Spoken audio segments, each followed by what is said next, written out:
Welcome to the Doctors Hospital Distinguished Lecture Series. Every month we invite members of our medical community to speak on topics that matter to you, the Bahamian public. We trust that you will find this information useful. Now sit back, listen, and learn. Isn't your health worth it?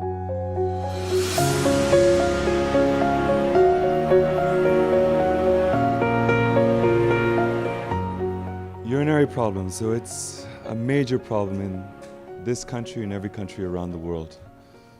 It's a vast topic. It affects young, old, and in between, men, women, children, and it can have a horrible effect on the quality of one's life.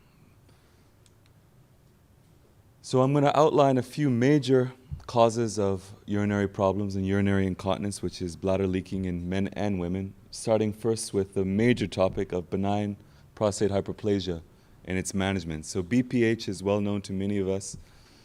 It's a condition that every man, once they reach 50, develops an enlargement of their prostate that causes an obstruction in their ability to empty their bladder completely. So they're going to present with a poor urinary stream. They're going to have frequency, and they're going to be waking up many times throughout the night, having nocturia. They're not going to have a good night's sleep. So they're also in turn going to wake up their spouse. So it can have a horrible effect on a marriage, on a family, and just in terms of the general quality of one's life. And there's so many things that can be done medically and minimally invasively as a surgical procedure to try and solve this problem. So I'm going to highlight all of the major treatment modalities for BPH. Also going to speak a little bit on overactive bladder syndrome. So this is suffered by men and women, where they have that constant urge to urinate. So even if it's 10 minutes, they just walked away from the toilet, they need to pee 10 minutes later. And it's usually only a small volume that they're voiding. This can also have a horrible effect on one's life. You can't go out in any social circumstances. You can't go to church. You have to avoid social interactions. Your intimate life is severely affected as well. So there are many cutting-edge advancements in terms of completely solving or reducing substantially overactive bladder syndrome. All of them are being FDA approved by the United States in 2012, and those include Botox bladder installations and neuromodulation. Lastly, I'm going to speak of the big problem of urinary incontinence, which is this medical term for bladder leak, which there are various types. Mainly, I'm going to speak of stress urinary incontinence that affects women, young and old, where when you cough, when you sneeze, when you exercise, when you're lifting something heavy, anything that causes increased intra-abdominal pressure, you're going to leak either small amounts of urine and in some cases large amounts of urine. So I'd be remiss as a urologist not to talk about prostate cancer, although this is not directly a topic of prostate cancer, but this is an event reaching and far-reaching members of the public, and prostate cancer is killing far too many of our middle-aged and elderly Bahamian men, and we need to try to get the education out there that early surveillance, early pickup for prostate cancer has as high as a 99% cure rate. Week in and week out, I see too many men presenting for the very first time with paraplegia or renal dysfunction leading to inevitable dialysis just because of prostate cancer. If when you're a young man, as you get to 40, 45, if you get a simple blood test and a digital prostate exam, you can save your life. So let's get to the meat of the matter, urinary incontinence and urinary problems. So it's a classical scenario. Once you have 2 children and as a female, whether you're 25, 35, 45, or 55, you're going to notice that every time you cough, every time you sneeze, even right after having a baby, after you lift your child, you're going to leak a little bit of urine. That's going to lead to social awkwardness, that perception that you're constantly smelling like urine. It can lead to low self-esteem. It can affect your intimate life and your marriage in a significant way. Women will avoid going out with friends. They'll avoid exercise at all costs because it basically will initiate incontinent flow. So these are women who will be wearing 5, 6 pads a day, which can be very expensive and it can be very depressing. And there's so many minimally invasive modalities that can actually solve this problem You don't have to go, as I say, you're born in diapers and you leave this world in diapers. That doesn't have to be the case. If you're a distinguished 75-year-old, you don't have to have the problem of urinary incontinence or overflow incontinence or urgency and frequency. There's so many things that can be done. So many modalities are readily available in the Bahamas, advanced technologies. No recovery time necessary. Many of these procedures can be done as an outpatient. You can come in the afternoon. Even some of them you can be done during your lunch hour. And no recovery is needed, so you can actually go back to work afterwards and you'd be free of any medication with and often terrible side effects. You can be free of the adult diapers, the pads. You can get control of your bladder, control of your life, and control of your happiness. So there's a broad medical term describing all of these symptoms that I spoke of, and that's LUTS, lower urinary tract symptoms, in which you can have obstructive symptoms and irritative symptoms. Irritative symptoms basically mean that you're going to have that frequency. You're going to be peeing frequently. You're going to be up all throughout the night, urinating either small amounts or large amounts. A lot of that can be contributed by your own lifestyle, and you can be your own worst enemy. So I have met so many Bahamian men and women who believe if you drink 20 gallons of water, you're going to have a healthy life. You're going to have a healthy kidney. All you're doing is causing yourself suffering by running to the toilet every 10 minutes because no one can drink so much in terms of fluid intake. Also, patients who are hypertensive or have congestive cardiac failure, they're often on medications such as Lasix or any other diuretics that will cause them to pee frequently. Drinking large amounts of liquids, whether they be water or other, just before you go to bed can also contribute to your problem in terms of you waking up every hour on the hour to urinate. So let's get to the prostate issue. So benign prostate hyperplasia, BPH. 50% of 50-year-olds are going to have BPH. 80% of 80-year-olds are going to have BPH. And then you can go to statistically all the ages in between. So it's an epidemic. Every man, if he lives to a ripe old age, is going to develop an enlargement of his prostate in which he's going to have obstructive symptoms to some degree or other. So the classical story will be a man who goes to urinate and he has to wait 2 minutes before he initiates his first stream. He's going to be pressing on his bladder, on his abdomen to try to empty his bladder because he cannot generate enough pressure to empty his bladder. He's going to have recurrent urinary tract infections. He's going to be leaking, so he's going to have incontinence, whether that's overflow incontinence or even as he's walking away from the toilet, he's going to have post-micturition dribbling. There are at least 3 classes of very effective medications that can drastically decrease your urinary frequency, allow you to empty your bladder, allow you to have a good night's sleep, even more importantly, allow your loved one that you're with, your spouse, your wife, to have a good night's sleep as well. So proper assessment is key in all aspects of medicine. So you need to do a thorough history, all medications that you have taken. You have to have a history in terms of any surgeries that you've had in the past. And the aim is to, of course, come to a solution to your problem. So it's difficult to actually quantify how severe a problem is. So that's where a questionnaire that is being universally accepted throughout the world. So if a urologist in Japan or urologist in London, urologist in Toronto, Canada, or urologist in Nassau, Bahamas, asks you the same set of questions that are formatted and gives you a score, you can determine whether you have mild symptoms, moderate symptoms, or severe symptoms.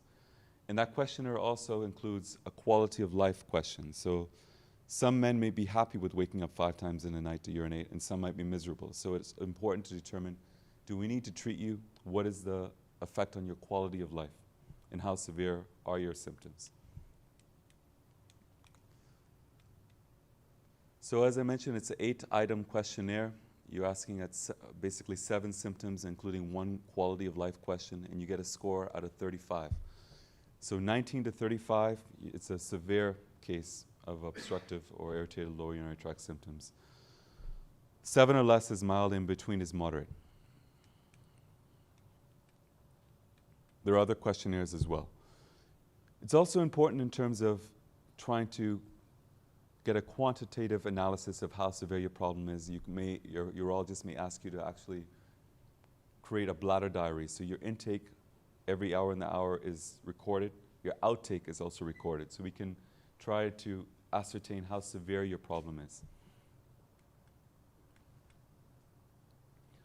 Physical exam, of course, is very important, and that also comes into play in terms of surveillance for prostate cancer. So the dreaded DRE, which I would like to tell the public, it's a 15-second procedure that's done in confidence using Remicade or lignocaine jelly. You don't feel a thing.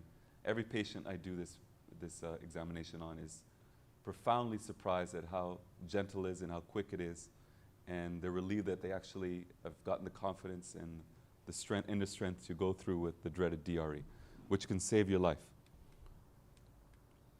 Urinalysis is also very important, especially if all of a sudden everything was fine and let's say one day you're fine, the next you're urinating frequently, you're having burning, you're having foul-smelling urine. The first thing you want to do is your urinalysis and send urine for culture and sensitivity. So they'll look at the lab to see specifically what bacteria is present in the urine, and most importantly, which antibiotics are going to be sensitive to those bacteria to completely eradicate the bacteria within the urinary tract system. So I often hear of patients who have been on a regime of antibiotics repeatedly, and they claim that their infection never goes away. But the truth is that if you look at their history, they've never had a urine sent for culture and sensitivity in the lab. So no one has been able to determine specifically what bacteria is in the urine, and has been able to determine which antibiotics will be sensitive. So there are two commonly prescribed antibiotics for urinary tract infections. That's ciprofloxacin, which is a drug called a quinolone. It only has about a 40 to 50% sensitivity. So half the people who get this drug that's commonly prescribed by general practitioners throughout the country and throughout the world are going to be effectively treated. 50% are not. The same for Augmentin, a very commonly prescribed antibiotic for urinary tract infections. That might have a little bit better sensitivity of maybe 55, 60%. But as many as 4 in 10 men and women who are placed on antibiotics, specifically Augmentin, are not going to be effectively treated. So you must, before you treat a patient as a GP out there, and you must insist as a patient that urine is collected and sent for culture and sensitivity to determine which antibiotics are going to be effective. So PSA, we hear a lot about the dreaded PSA, prostate-specific antigen. It's one of the very numerous parameters used to try to detect prostate cancer at a very early stage.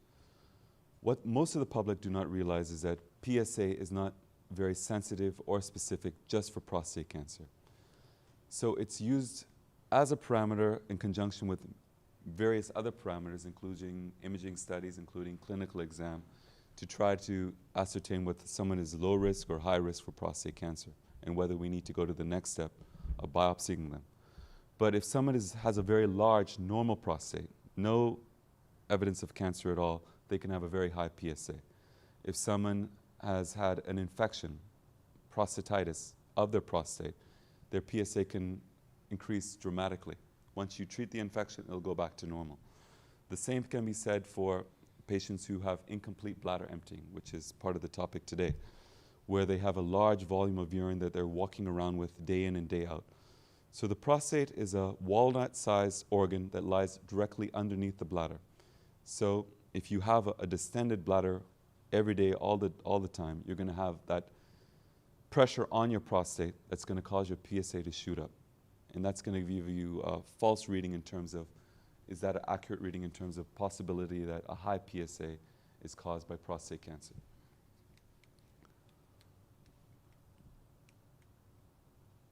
Renal function test is also very important, because if you're not emptying your bladder, if you have obstruction from a prostate, from scarring of your urethra, urethral stricture, you're going to have that back pressure on your kidneys. And over time, it's going to cause deterioration in your renal function. Unfortunately, a lot of times these patients present so late, after months on end of bladder outlet obstruction and incomplete bladder emptying, that their kidney function dysfunction is irreversible.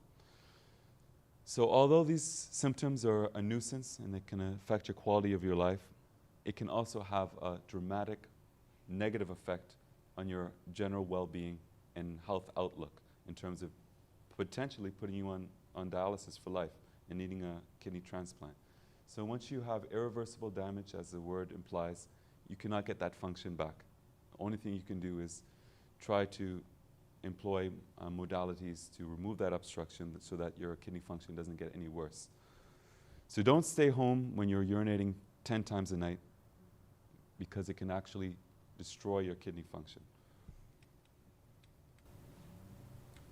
Post-micturition residual volume. So that's when a doctor is going to ask you to completely void as much as you can, and then we're going to use a simple ultrasound to measure the amount of volume that you still left in your bladder. So that can give us an idea of how severe your problem is in terms of bladder outlet obstruction. And everything I'm mentioning the evidence and the guidelines so that you can understand that this is something that's proven. Multi-centered trials, randomized trials that have proven that this is, these modalities are necessary in terms of effective treatment for bladder outlet obstruction, in this case, BPH. Uroflowmetry is a special test in which we can actually measure how many mils per second. So we can actually measure at what velocity are you urinating. Again, this is just a quantitative measure to ascertain how severe your problem is and whether we need to start medical treatment, or if medical treatment is likely to fail, go to the next step, minimally invasive surgical treatment. So this is a little light-hearted moment.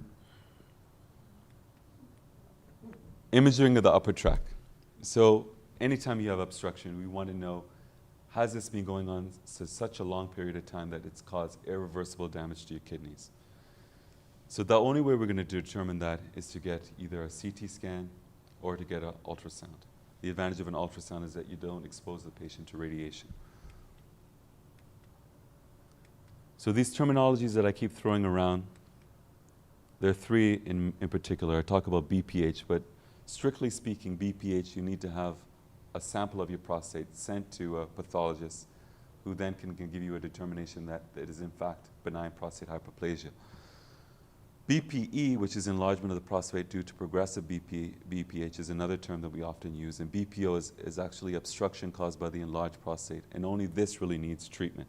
So even though there are 50% of 50-year-olds have BPH and 80% of 80-year-olds, and probably in between 60, 70% of 60s and 70-year-olds will have BPH, not everybody needs treatment. And that's where I mentioned the questionnaire and the quality of life issues.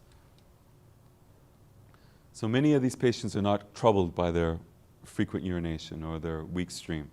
And on imaging, there's no deterioration of their kidneys. So we can actually offer these patients watchful waiting in terms of not giving them any medical management, and then we can just follow them up. Once the symptoms increase in severity, then we can then start the medical management.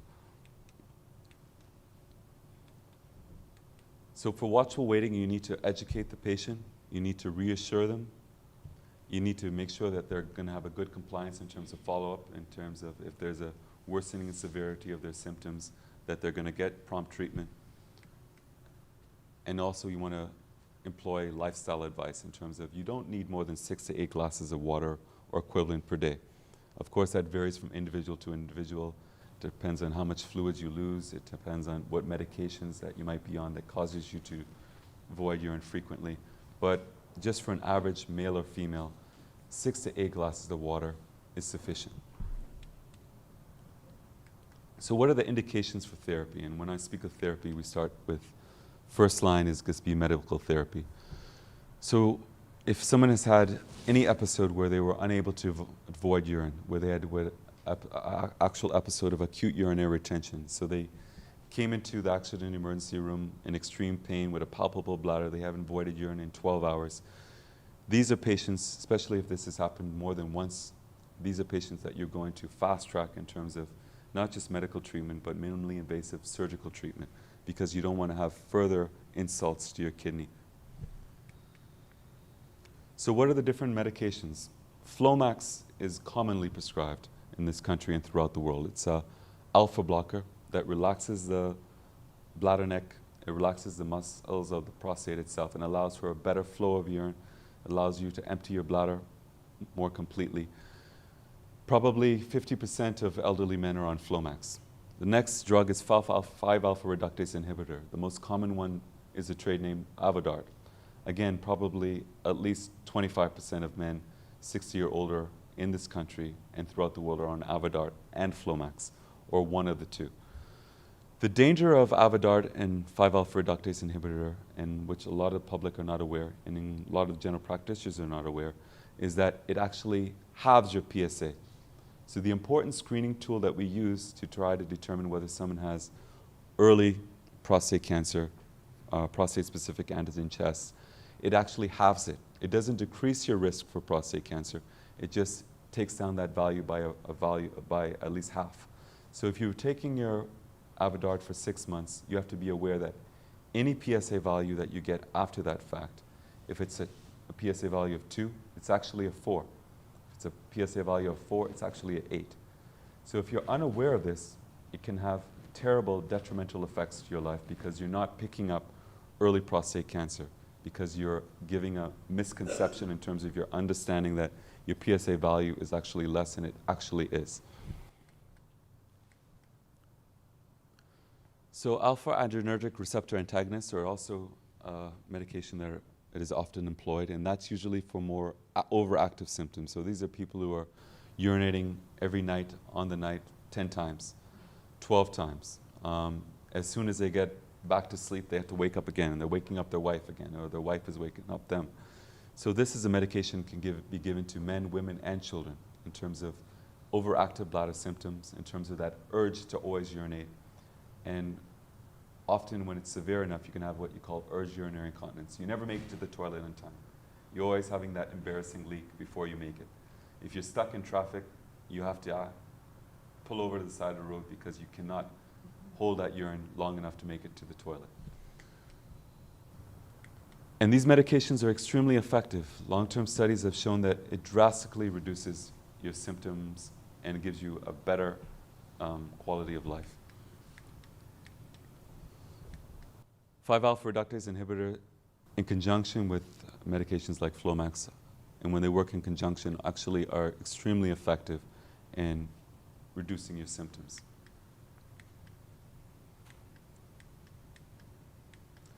PDE5 inhibitors. So we talk about PDE5 inhibitors in terms of erectile dysfunction. So this is the blue pill. This is Viagra. This is Cialis. This is Levitra. So these are medications that are prescribed commonly for men, particularly as they get older, but even younger men who have some element of erectile dysfunction. So I just want to reassure the men of this society that 90% of men are going to have some form of erectile dysfunction in their lifetime. And the joke that's commonly passed around by urologists is that other 10% are lying about it. So 100% of men at some time in their life are going to have erectile dysfunction. It often, sadly, goes on for 5, 8, 10 years before they have that initial confidence to confide into your urologist, when we can so easily help them. Not only help them in terms of prescribing the blue pill or Cialis, but we can actually determine why they have, what's the organic cause of the erectile dysfunction. Whether it's, a lot of times it's undiagnosed diabetes, or it's poorly controlled diabetes, or it might be uncontrolled hypertension. A lot of the antihypertensive meds that are commonly prescribed actually are libido killers. They cause erectile dysfunction. So we can actually change the medications that you're on and still effectively treat your hypertension, and then give you back your erection, give you back your libido.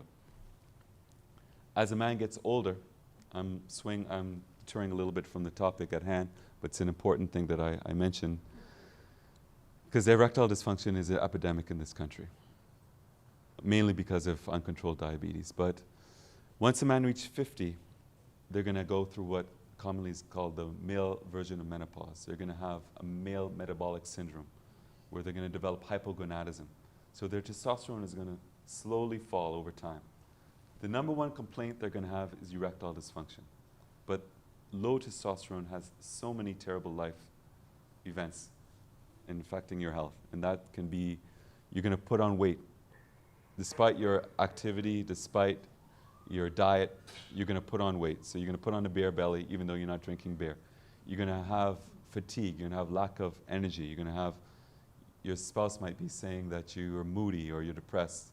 You're going to fall asleep while you're watching Sunday football in the afternoon. So low testosterone can affect you as an individual. It can change you completely. So things you used to love to do, you no longer enjoy. Or you don't have the energy to play with your grandchildren anymore. You don't have that interest or that libido in sexual activity. That can affect your self-esteem. So if we can check your testosterone, we can supplement your testosterone. At the same time, we can check for prostate cancer by surveilling you, because you cannot give someone with prostate cancer testosterone. Testosterone as a hormone is needed to proliferate and for prostate cancer to progress. So at that same time, someone presents with erectile dysfunction. That's the perfect time for urologists as myself to surveil someone for prostate cancer.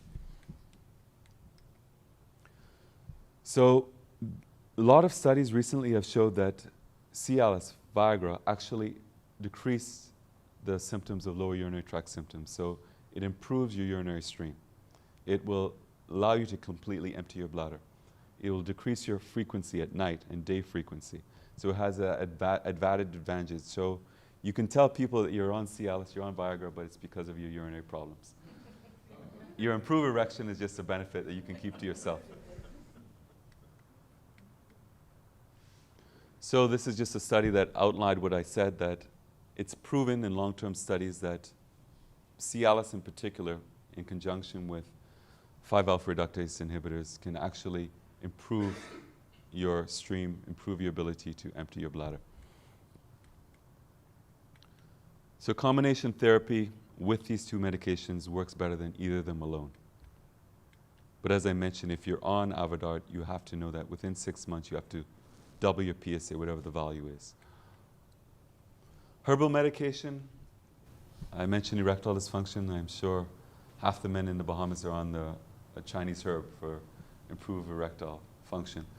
But there are long-term studies that have shown that it's inconclusive whether any of these herbal medications actually have any effect in terms of your urinary problems or urinary incontinence or frequency. In fact, the issue is that many of them are not FDA approved, so the actual ingredients are not even stated on the packages. So you must take it at your own risk. You may have benefits, you may not, but the side effects may be profound. So I would suggest taking proven medications. What are the indications for surgery? As I mentioned, if you have chronic symptoms where you're not emptying your bladder, where you have a poor urinary stream, first thing you may have is urinary tract infections. You may, in fact, develop bladder stones. You can have back pressure on your kidneys, which is called hydroureteronephrosis. You can even develop blood in your urine, where you're visibly seeing the blood, which is macroscopic hematuria. Or you can just see that the medication has stopped working or has insignificant improvement in your symptoms. Then you go to the next step, which I'll say is surgery, but actually it's not, I would say, more of a procedure than surgery. So it's minimally invasive, it's endoscopic. Either you're put to sleep or you're numb from the waist down using a spinal anesthesia. The procedure takes about an hour. You can go home, if not that day, the very next morning. There's no recovery. There are no painkillers to take. There are no stitches. There's nothing to do in terms of healing. You can drive yourself back home after the procedure. So it's truly a minimally invasive procedure in terms of we're going to put a scope down, use an energy source, of which there are many I'm going to mention, to resect the obstructing prostate, open up the bladder neck so that you have a good stream again and you're peeing like your 18-year-old again. And all of these procedures are readily available in the Bahamas. The most common one and the gold standard is called TUR, which stands for an acronym for a transurethral resection of prostate. So that can be done with different energy sources. That can be done with monopolar or bipolar. But the essence is that it's minimally invasive, it's done endoscopically, it's done within an hour, and there's no recovery. And it's highly effective. You shouldn't have a problem in terms of urinary frequency, urgency, or incomplete bladder emptying for another 30, 35 years, if, again, in your lifetime. So you can stop all these medications. You don't have to worry about your symptoms. You can have a good night's sleep. You can have a good urinary flow. And all it takes is 1 hour of your life to get this minimally invasive procedure. So TURPs are highly efficacious. 90 to 95% is going to have a drastic reduction in these problematic symptoms such as obstructive and irritative lower urinary tract symptoms. If a prostate itself is not very large, a normal prostate is 12 to 20 grams, a TURP or resection of prostate is unlikely to improve your symptoms. So what we can do is we can open up your opening of your bladder, which is shown in the picture there, and we can just basically do a bladder neck incision that will open up the bladder neck and allow you to have a complete bladder emptying and improved urinary stream. So that's called a bladder neck incision. Again, it takes 5 minutes of minimally invasive procedure that requires no recovery. Vaporization using either different energy sources, including laser, is also readily available, including in the Bahamas. The most common one used worldwide is actually a holmium laser, which is a HOLIP for short. So you basically do a complete enucleation, vaporization, taking out the entire obstructing prostate so that you have a good urinary flow. The advantage of the HOLIP is that there's very little bleeding. You can do this procedure in very large prostates, which 20 years ago required a big open cut and open surgery with long recovery. We can do a 200-gram prostate, which is 10 times the normal size of a prostate, in say 35 minutes. Someone can go back home within 2 hours after recovering from the anesthesia. So it's a great advancement in terms of providing effective, minimally invasive treatments for the Bahamian public and worldwide. So this is just a diagrammatic representation of what I'm speaking of in terms of the white area is the obstructing prostate. So the area above that is in fact the bladder, and you can see just from that obstruction in the first picture that no matter what you do, what force you generate, you're not going to get very much urine past that big obstructing white prostate. So you're going to resect a middle lobe of your prostate, you're going to resect both lateral lobes, and you can see in the last picture there, you're going to have an open bladder neck and allows you to completely empty your bladder. Prostatic stents are also available. They basically create a channel, and it's an indwelling device that allows you to empty your bladder. These are patients who have multiple comorbidities, usually elderly patients who may be bedridden, where this is an extremely minimally invasive procedure. Also available right here at Doctor's Hospital. Urolift in the last 5 years is a very common procedure that takes 15 minutes. So Urolift, basically, the obstructing prostate is, in layman's terms, stapled to the side to open up the bladder neck. So this is something that is done in 15 minutes. It drastically improves the quality of your life, takes away all of your obstructive and irritative urinary tract symptoms, and you can go back to your job within the hour.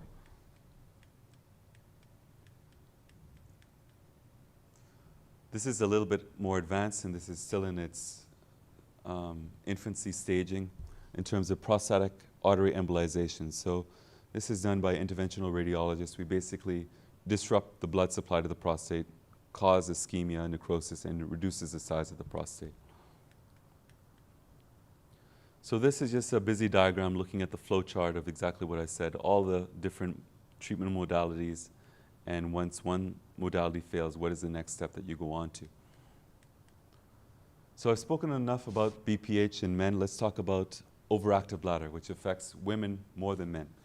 So I'd like to say that 1 in 4 adults, that's men and women, are going to have some element of a urinary problem, whether it's incontinence, whether it's overactive, whether it's frequency or incomplete bladder emptying. So 1 in 4 adults have a significant problem that needs treatment by a urologist in terms of the urinary symptoms. Many of them just suffer in silence. They think that as they get older in years, it's a natural progression that you have to be on adult diapers, that once you've had 3 children, you have to have a pad and change it 5 times a day. It's not the case at all.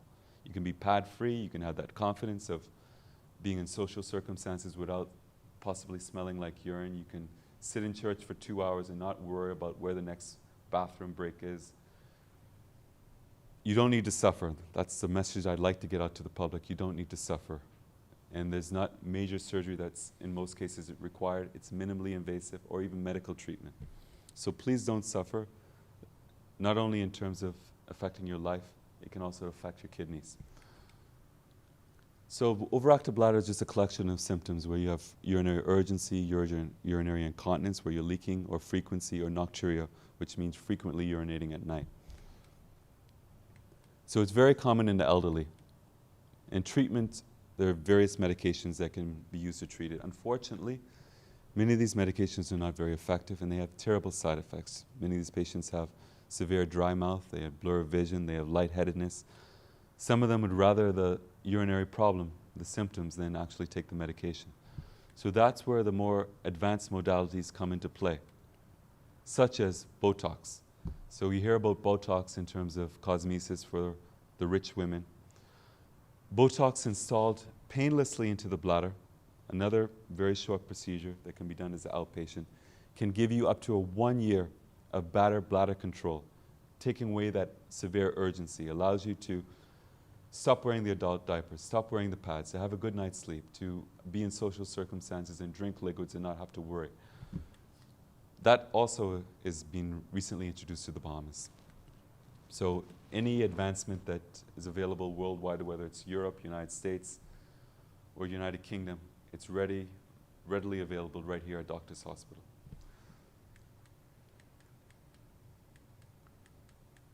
So usually the effect of installing Botox, you'll see the immediate results within a week to 3 weeks. And that usually lasts, it's not long lasting in terms of permanent, but it lasts up to 1 year where you're going to be symptom free.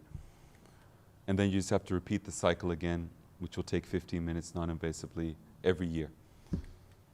So you free yourself from the cumbersome pads, the pills, the adult diapers, urinary tract infections, gain control of your bladder, gain control of your life, gain control of your happiness and your self-esteem. So you can do it 2 ways. You can do it under local anesthetic or you can do it under general anesthetic. You can use a flexible scope or you can use a rigid scope depending on the anesthesia. All of that is minimally invasive. So these are pictures showing the bladder itself where as many as 30 spots, all we're injecting is small amounts of Botox to give that bladder that ability to hold urine for long periods of time. And that's another image intra-op of Botox being instilled into a bladder. So it's a highly effective maneuver in terms of getting back your bladder control. Sacral nerve stimulation was also FDA approved recently in 2012, also something that is being introduced by myself to the Bahamas.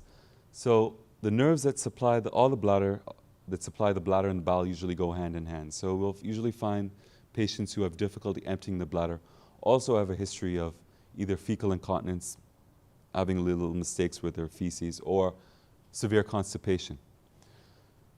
These nerves throughout the body are all interrelated. So we can actually stimulate nerves through a complex mechanism that you don't have to really understand. That in itself is a lecture, but basically allows you to have less overactive symptoms, allows you to hold your urine for long periods of time, cuts down drastically the number of incidents where you have bladder leak. So this can be simply done through either sacral nerve modulation, where we're going to put a device attached to your lower back, or even more minimally invasive, using an acupuncture type needle and delivering a painless small voltage current through that nerve in the back of your ankle that actually travels up to the spine and allows your bladder and the nerves that supply your bladder a better ability to empty the bladder and have less urgency and overactive bladder syndrome. The advantage of that is it also treats constipation. So you get 2 for 1. You're getting your urinary symptoms taken care of. Also, chronic constipation, which is epidemic also in the Bahamas because of diabetes, can also be drastically reduced in terms of occurrence. So this is basically the outline of what I said, mild electrical pulses to stimulate the nerves associated with the voiding function, voiding urine. So urge urinary incontinence and urge frequency is basically what it is used to treat, which is very common in the Bahamas as well. So what is urinary incontinence? I keep mentioning this term urinary incontinence. So it's just basically bladder leak. So it's the involuntary leakage of urine. So classically, stress urinary incontinence is the #1 type of urinary incontinence, where you cough, you sneeze, you laugh. You're afraid to even enjoy life or a good joke because you're going to leak. You don't want to go to the gym. You don't want to go on the treadmill. You don't want to go jogging with your friends at Cable Beach because you know that all that's going to do is have you smelling like urine and have that awkwardness of even having a full pad if you're wearing one, if you're a woman. So it's always a distressing event in a woman's life, and this happens with women who are 20, 25, 30, all the way up to women who are in their 80s. So it's no discrimination in terms of age. The actual process of having a child decreases the tone and the strength of the pelvic musculature, the pelvic floor musculature that affects your ability to hold your urine, and it causes you to have stress urinary incontinence. So the classical thing is, you're even 25 years old, you cough and you sneeze after having 2 children, you're going to have to wear a pad because you're going to leak. And that doesn't have to be. So generation after generation, here in the world, a Bahamian grandmother will tell their granddaughter, you just had a child, in a year or 2, every time you cough, every time you sneeze, after you walk up the stairs, you're going to leak urine. That's just part of being a woman and growing older. It's not the case. Please don't suffer. You can have confidential treatment from a urologist and get a solution and get you back to your normal lifestyle. So it's an event in your life that can cause terrible depression. It can affect your marriage. It can affect your intimacy. So please don't suffer needlessly. I'm here. The number one message I want to get out is that the most advanced, minimally invasive treatment modalities are available right here at home, that you can get it done in an hour painlessly. You can change your life drastically. Stop just tolerating urinary symptoms, especially when it's moderate or severe. So there's a great prevalence of urinary incontinence in this society. I mentioned as many as 1 in 4 men and women are going to have that problem. So you're basically losing control of your urine. And there are 4 main types of urinary incontinence. The number one is stress urinary incontinence. As I mentioned, you cough, you sneeze, you're going to leak. The next is urge. So you have that urge to urinate, you're running to the toilet, you're not going to make it in time. So you're always going to have those embarrassing accidents. So I've heard it all, and as a urologist, confidence is the cornerstone of my practice. So please, even though this is a small country and people are afraid that people talk, that's not part of my practice, and that's not part of many physicians' practices in the Bahamas. So you can confidentially talk about embarrassing situations such as leaking urine, and it'll never be disclosed to anyone, and we can, as a partnership, patient and urologist, come to a solution and get your happiness, get control of your bladder, get control of your urine. There are many transient causes of urinary incontinence that may just come on. That one of the main ones would be drugs that you've just started taking, such as Lasix or diuretics or antihypertensives. It can be a change in your diet. It can be infection. As you get old, your estrogen level falls as a female. You can have something called atrophic vaginitis or urethritis, where you're going to have those episodes of urinary leak. Again, can be treated. Depression, delirium, that can also lead to urinary incontinence or urinary problems, including the medications that we take for that. So this is an acronym, so you remember that basically ends up saying diapers. So there are endocrine causes. Diabetes is an epidemic in this country. Stress urinary incontinence is the most common type, especially for women. So I don't want women in this country to think that they have to tolerate having a leak every time they cough and sneeze. Let's get them back on the treadmill. Let's get them back enjoying life. Let's get them back enjoying playing with their children, running with their children without having to wear a pad. Let's get back their fear of intimacy because of a leak from incontinence with increased intra-abdominal pressure. So there's several more conservative managements that are available, but many of them are not highly effective. But they are available. But in modern medicine, we go straight for the cure, and that's tension-free vaginal tape or obturator tape. A procedure that takes 25 minutes, again, can be done in your lunchtime, takes minimal recovery. So this is a woman who, every time they sneeze, every time they cough, every time they run, they have a pad or a diaper that's soaking wet. They might even be 35 years old, they might be 28 years old, or they might be 55 years old. But if they're the right candidate, so there are a lot of investigations to determine whether they are in fact the right candidate for this procedure. If they are, we can provide, in this society, I myself have introduced it to the country for the very first time, we can provide a minimally invasive solution where you're off the pads, you're running like you used to before you had children. You're not going to have that social awkwardness. You don't have to worry about having that leak of urine when you're being intimate with your husband. So let's get you back your life again. Let's get back your control of urine. And it takes only these procedures 15 minutes, 25 minutes, 35 minutes. You can do it on your lunch hour. You can do it as an outpatient. You don't have to stay in hospital. And it can drastically improve the quality of your life. These are some of the instruments, and that's what is diagrammed there. It's a synthetic sling. So basically, when you have stress urinary incontinence, you have a hypermobility of your urethra.